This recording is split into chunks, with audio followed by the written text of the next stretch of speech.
சூர்யா, மமிதா பைஜு நடிச்ச விஸ்வநாதன் சன்ஸ் படமும், கவின் நயன்தாரா நடிச்ச ஹாய் படமும் ஆகஸ்ட் 14ஆம் தேதி ரிலீஸ் ஆகி நேருக்கு நேர் மோதப்போகுது.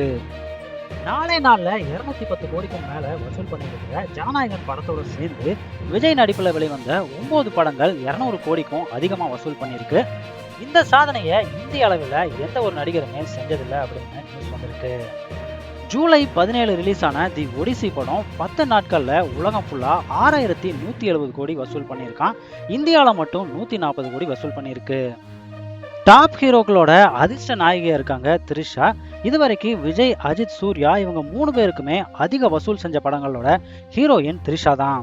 இவங்களோட அடுத்த படம் சிரஞ்சீவி கூட நடிச்சிருக்கிற விஸ்வம்பரா. விஜய் எடுத்த முதல் ஸ்டெப் மாதிரியே தனுஷும் அதே பண்ணியிருக்காரு. தனுஷும் அரசியல்ல ஒரு ரவுண்டு வருவார் அப்படின்னு அவங்களோட ரசிகர்கள் சொல்லிட்டு வராங்க.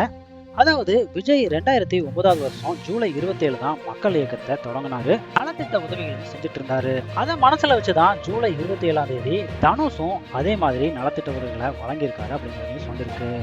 பார்த்துட்டு இருக்கவங்களுக்கு இந்த வீடியோ பிடிச்சிருந்தா ஒரு லைக் போட்டு விடுங்க. இதே மாதிரியான லேட்டஸ்ட் தமிழ் சினிமா நியூஸுக்கு நம்ம சேனலை சப்ஸ்கிரைப் பண்ணுங்க.